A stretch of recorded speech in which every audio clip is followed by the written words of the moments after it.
Lahore central jail में 23 मार्च 1931 की शुरुआत किसी और दिन की तरह ही हुई थी। फर्क सिर्फ इतना था कि सुबह सुबह जोर की आंधी आई थी, बहुत तेज। लेकिन जेल के कैदियों को थोड़ा अजीब सा लगा जब 4 बजे ही वार्डन चरत सिंह ने उनसे आकर कहा कि वो अपनी अपनी कोठरियों में चले जाएं। उन्होंने कारण नहीं बताया था। उनके मुंह से सिर्फ ये निकला कि आदेश ऊपर से है। अभी कैदी सोच ही रहे थे कि माजरा क्या है। जेल का नाई बरकत हर कमरे के सामने फुसफुसाते हुए गुजरा कि आज रात भगत सिंह, राजगुरु और सुखदेव को फांसी दी जाने वाली है। उस क्षण की निश्चिंता ने उनको झकझोर कर रख दिया। कैदियों ने बरकत से मनुहार की कि वो फांसी के बाद भगत सिंह की कोई भी चीज जैसे पेन, कंघा या घड़ी उन्हें लाकर दें ताकि वो अपने पोते पोतियों को बता सकें कि कभी वो भी भगत सिंह के साथ जेल में बंद थे। बरकत भगत सिंह की कोठरी में गया और वहां से उनका पेन और कंघा ले आया। सारे कैदियों में होड़ लग गई कि किसका उस पर अधिकार हो। आखिर में ड्रॉ निकाला गया, लाहौर कॉन्स्पिरेसी केस। अब सब कैदी चुप हो चले थे। उनकी निगाहें उनकी कोठरी से गुजरने वाले रास्ते पर लगी हुई थी। भगत सिंह उनके साथ फांसी पर लटकाए जाने के लिए उसी रास्ते से गुजरने वाले थे। एक बार पहले जब भगत सिंह उसी रास्ते से ले जाए जा रहे थे तो पंजाब कांग्रेस के नेता भीमसेन सक्चर ने आवाज ऊंची कर उनसे पूछा था, आप और आपके साथियों ने लाहौर कॉन्स्पिरेसी केस में अपना बचाव क्यों नहीं किया? भगत सिंह का जवाब था, इनकलाबियों को मरना ही होता है क्योंकि उनके मरने से ही उनका अभियान मजबूत होता है, अदालत में अपील से नहीं। वार्डन चरत सिंह भगत सिंह के खैर ख्वाह थे और अपनी तरफ से जो कुछ बन पड़ता था उनके लिए किया करते थे। उनकी वजह से ही लाहौर की द्वारकादास लाइब्रेरी से भगत सिंह के लिए किताबें निकलकर जेल के अंदर आ पाती थी। भगत सिंह की जेल की जिंदगी काफी कठिन थी। किताबें पढ़ने का शौक हो चला था उन्हें कि एक बार उन्होंने अपने स्कूल के साथी जयदेव कपूर को लिखा था कि वो उनके लिए कार्ल लिब्नेख्त की मिलिट्रिज्म, लेनिन की लेफ्ट विंग कम्युनिज्म और ऑप्टन सिंक्लेयर का उपन्यास द स्पाई कुलबीर के जरिए भिजवाएं। भगत सिंह जेल की कठिन जिंदगी के आदी हो चले थे। उनकी कोठरी नंबर 14 का फर्श पक्का नहीं था, उस पर घास उगी हुई थी। कोठरी में बस इतनी ही जगह थी कि उनका 5 फुट 10 इंच का शरीर बमुश्किल उसमें लेट पाए। भगत सिंह को फांसी दिए जाने से 2 घंटे पहले उनके वकील प्राणनाथ मेहता उनसे मिलने पहुंचे।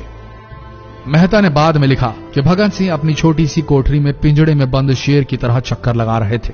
इनकलाब जिंदाबाद। उन्होंने मुस्कुराकर मेहता को स्वागत किया और पूछा कि आप मेरी किताब रिवोल्यूशनरी लेनिन लाए या नहीं।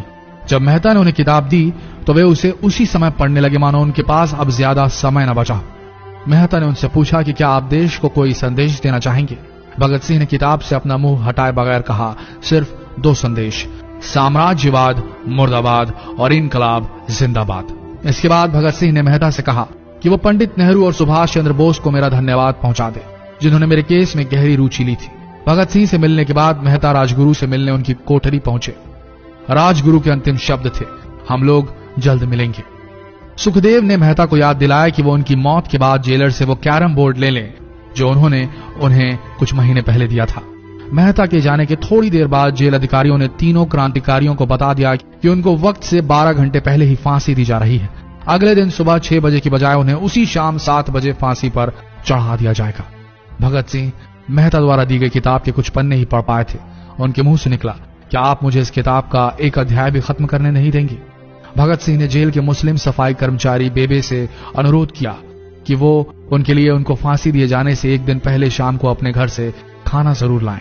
लेकिन बेबे भगत सिंह की इच्छा पूरी नहीं कर सके क्योंकि भगत सिंह को 12 घंटे पहले फांसी देने का फैसला ले लिया गया और बेबे जेल के गेट के अंदर ही नहीं घुस पाए।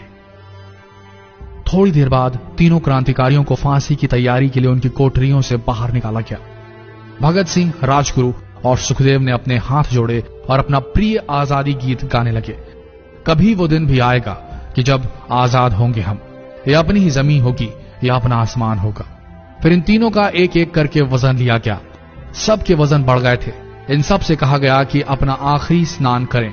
फिर उनको काले कपड़े पहनाए गए लेकिन उनके चेहरे खुले रहने दिए गए।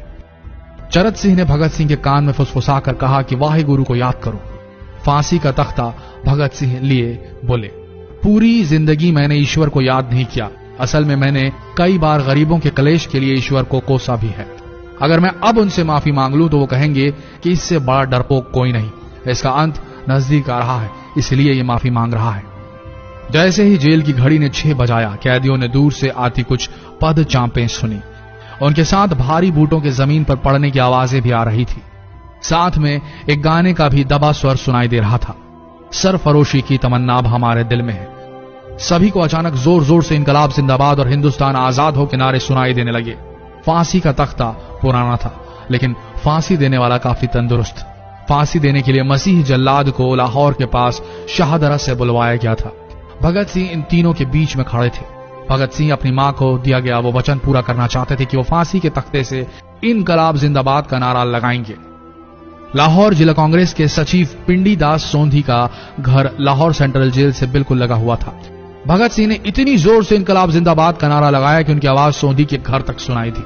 उनकी आवाज सुनते ही जेल के दूसरे कैदी भी नारे लगाने लगे।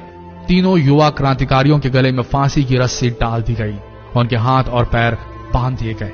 तभी जल्लाद ने पूछा, सबसे पहले कौन जाएगा? सुखदेव ने सबसे पहले फांसी पर लटकने की हामी भरी। जल्लाद ने एक एक कर रस्सियां खींची और उनके पैरों के नीचे लगे तख्तों को पैर मारकर हटा दिया। काफी देर तक उनके शव तख्तों से लटकते रहे। अंत में उन्हें नीचे उतारा गया और वहां मौजूद डॉक्टरों लेफ्टिनेंट कर्नल जे नेल्सन और लेफ्टिनेंट कर्नल NS सोंधी ने उन्हें मृत घोषित किया। एक जेल अधिकारी पर फांसी का इतना असर हुआ कि जब उससे कहा गया कि वो मृतकों की पहचान करें तो उसने ऐसा करने से इनकार कर दिया। उसे उसी जगह पर निलंबित कर दिया गया अंग्रेजों द्वारा। एक जूनियर अफसर ने यह काम अंजाम दिया। पहले योजना थी कि इन सब का अंतिम संस्कार जेल के अंदर ही किया जाएगा, लेकिन फिर यह विचार त्यागना पड़ा जब अधिकारियों को आभास हुआ कि जेल से धुआं उठते देख बाहर खड़ी भीड़ जेल पर हमला कर सकती है। इसलिए जेल की पिछली दीवार तोड़ी गई। उसी रास्ते से ट्रक जेल के अंदर लाया गया और उस पर बहुत अपमानजनक तरीके से उन शवों को एक सामान की तरह लाद दिया गया। पहले तय हुआ था कि उनका अंतिम संस्कार रावी के तट पर किया जाएगा, लेकिन रावी में पानी बहुत ही कम था, इसलिए सतलज के किनारे शवों को जलाने का फैसला लिया गया। उनके पार्थिव शरीर को फिरोजपुर के पास सतलज के किनारे लाया गया। तब तक रात के 10 बज चुके थे। इस बीच उप पुलिस अधीक्षक कसूर सुदर्शन सिंह कसूर गांव से एक पुजारी जगदीश अचरज को बुला लाए। अभी उनमें आग लगाई ही गई थी कि लोगों को इसके बारे में पता चल गया। जैसे ही ब्रितानी सैनिकों ने लोगों को अपनी तरफ आते देखा, वो शवों को वहीं छोड़कर अपने वाहनों की तरफ भागे। सारी रात गांव के लोगों ने उन शवों के चारों ओर पहरा दिया।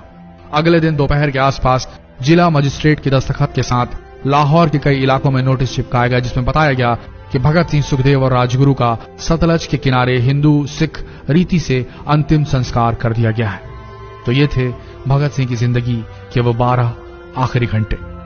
आशा करते हैं इस वीडियो में सुनाई गई ये कहानी आज युवा पीढ़ी के दिलों में मर चुके देशभक्ति को जगाने में कामयाब होंगे। जितना हो सके इस संदेश को पूरे देश में पहुंचाएं।